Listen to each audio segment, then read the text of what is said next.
Este relato corresponde al testimonio de Charles Hickson, uno de los protagonistas del caso Pascagoula, ocurrido en Mississippi, Estados Unidos, en octubre de 1973. Se trata de uno de los encuentros cercanos con ovnis más comentados y documentados de la historia moderna. Dos hombres comunes, Charles Hickson y Calvin Parker, vivieron una experiencia que marcaría sus vidas para siempre y que hasta hoy sigue generando debate entre creyentes, escépticos e investigadores del fenómeno extraterrestre.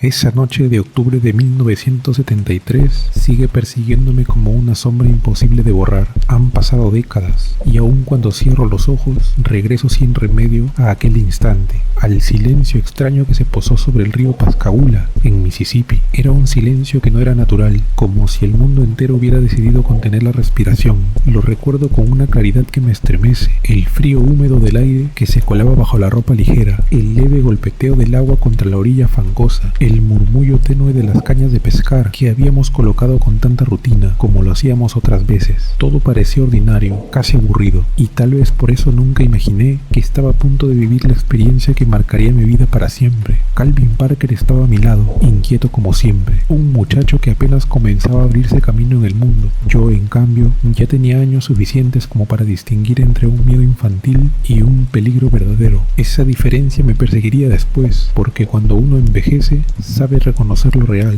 lo tangible, lo innegable, y aquello lo que vivimos esa noche no encajaba en ninguna categoría conocida. No era un sueño, no era una alucinación, ni un invento caprichoso de la mente. Lo que sucedió de verdad. Todo comenzó con una luz que no tenía razón para estar allí. Al principio la vimos como un reflejo que se dibujaba en la superficie del agua, un destello pálido, blanquecino, que titilaba con la irregularidad de algo que no lográbamos identificar. Pensé que podría tratarse de un barco alejándose, de las luces de un automóvil cruzando por algún puente cercano, o incluso de un avión que descendía en la distancia. Esa fue mi primera reacción, buscarle una explicación lógica, algo que pudiera situarlo en lo cotidiano, pero enseguida comprendí que no era nada de eso. La luz comenzó a intensificarse, no parpadeaba como lo hacen las luces de un avión, ni se reflejaba como la linterna de un pescador en la orilla. Bajaba lentamente desde el cielo, como si descendiera con un propósito, con una calma antinatural. A medida que se acercaba, se hacía más grande, más brillante, hasta envolver el aire con un resplandor blanco azulado que no provenía de ningún foco, ni lámpara conocidos. La claridad era tan potente que el río mismo parecía iluminarse desde dentro, y las cañas de pescar proyectaban sombras largas que se movían de manera inquietante en la orilla. Fue en ese instante que comprendí, con un frío que me recorrió los huesos, que lo que teníamos encima no era un simple destello, ni un reflejo pasajero. Se trataba de un objeto, un artefacto inmenso, de forma definida y con un tamaño que imponía respeto. Flotaba sobre nosotros, silencioso, como si nos hubiera estado observando desde mucho antes, aguardando el momento exacto para mostrarse. Quise pensar que era un helicóptero, pero no había ruido, ni el más mínimo zumbido, ni el batir de hélices, solo el silencio absoluto. Y en ese silencio, el corazón me retumbaba en los oídos como un tambor de guerra. Calvin me miró con los ojos abiertos, de par en par, paralizado, y entendí que ambos sabíamos lo mismo. Aquello no pertenecía a nuestro mundo. El objeto brillaba con un resplandor metálico, pero no reflejaba la luz, la emitía. La superficie parecía moverse, como si estuviera viva, una piel brillante que cambiaba de tonalidad a cada segundo. Yo quise correr, pero mis piernas no me respondieron. Fue entonces cuando se abrieron unas compuertas y de su interior descendieron figuras. No puedo describirlas con precisión porque nada en este mundo se les parece. No eran hombres, no eran animales, no tenían rostro, pero aún así me observaban. Medían alrededor de 1,5 metros, sus brazos eran largos y terminaban en una especie de pinzas o guantes duros. Se deslizaban en el aire como si caminaran sin tocar el suelo. No escuché pasos, no vi movimiento de músculos. Era como si se impulsaran con una fuerza invisible. Sentí que todo mi cuerpo se endurecía de golpe. Fue un bloqueo absoluto, como si cada nervio hubiera dejado de obedecerme. No podía gritar, no podía moverme, ni siquiera respirar con normalidad. Era como si una fuerza invisible me hubiera convertido en piedra, aprisionando mi voluntad dentro de mi propio cuerpo. El pánico me inundaba, pero ni siquiera podía liberarlo en forma de un alarido. Lo único que lograba era parpadear con lentitud, como si hasta ese gesto mínimo les perteneciera. Las figuras figuras estaban frente a nosotros, imponentes y ajenas a cualquier lógica terrenal. Una de ellas extendió un brazo en mi dirección, y en ese mismo instante sentí que algo invisible me envolvía. No hubo contacto físico, no me rozó piel con piel, pero la sensación fue insoportable,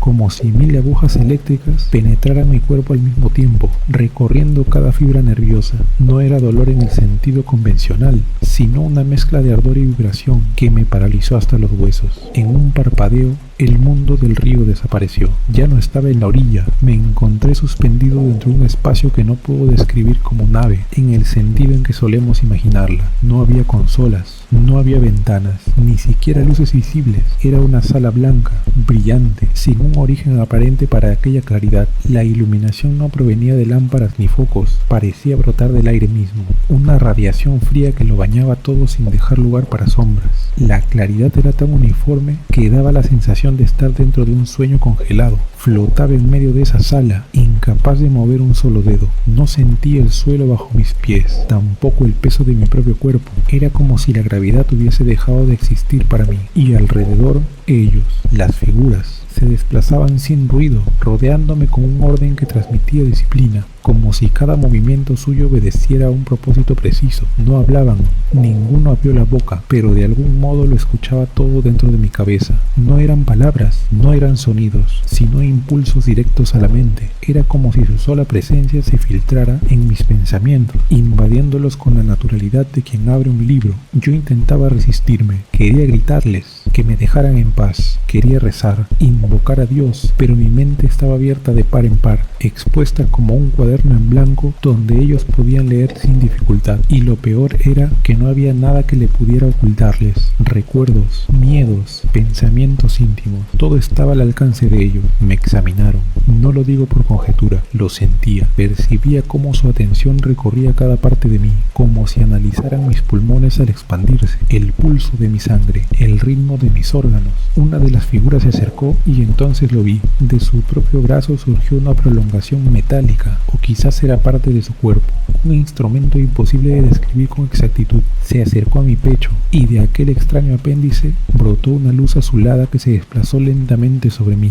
Al instante, un calor punzante atravesó mi torso, un ardor que no dejaba marca ni cicatriz, pero que me hizo estremecer con violencia, hasta el punto de arrancarme lágrimas que no podía limpiar. El tiempo en ese lugar no existía, no había reloj, no había día ni noche, solo la eternidad de esa luz blanca y el sonido hueco de mi propia respiración acelerada. Cada segundo se estiraba como una condena interminable. En mi mente estaba convencido de que no regresaría jamás. Pensaba en mi familia, en mis hijos, en cómo sería su vida sin mí, en el vacío que dejaría mi ausencia. Esa idea me rompía por dentro, más que el dolor físico. Y entonces, sin advertencia alguna, como si hubieran terminado lo que vinieron a hacer, todo se detuvo. La luz que me sostenía, esa fuerza invisible que me mantenía suspendido, se apagó de golpe. Caí, pero no caí dentro de la nave, ni contra el suelo de esa sala imposible. Abrí los ojos y estaba otra vez en la orilla del río Pascagoula, exactamente en el mismo lugar donde me encontraba antes. El frío del aire nocturno golpeó mi piel, como un recordatorio de la realidad. Mis piernas temblaban incontrolablemente, apenas podían sostenerme. Me sentía vacío, drenado, como si una parte de mí se hubiera quedado atrapada allá arriba.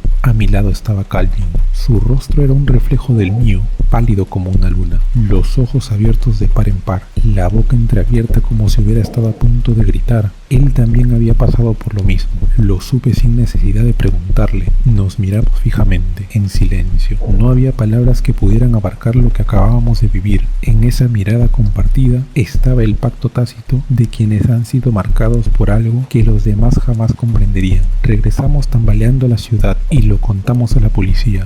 Nos sometieron a interrogatorios largos. Buscaban contradicciones. Nos hicieron repetir la historia una y otra vez. Pero nuestra voz temblorosa decía lo mismo. Lo que habíamos visto no era de este mundo. Nos examinaron, nos observaron como si estuviéramos locos, pero no había huella de mentira en nosotros. Los días siguientes fueron un infierno. No podía dormir. Cada vez que cerraba los ojos revivía esa luz, esa sala, esa sensación de ser despojado de toda privacidad. Calvin se hundió aún más en el miedo. Lo veía encogerse, callarse, evitar hablar con cualquiera. Él sufrió ataques de ansiedad, no podía estar solo y se pasaba las noches enteras en vela. Yo intenté mantener la calma, pero las pesadillas me perseguían. El pueblo se llenó de rumores. Algunos nos creyeron, otros nos señalaron como locos o inventores de historias. La prensa vino, nos fotografiaron, nos acosaron con preguntas. No podíamos caminar sin que alguien nos mirara con curiosidad o burla. Aquello destruyó parte de nuestra tranquilidad, pero por más que el tiempo haya pasado, jamás he cambiado mi versión.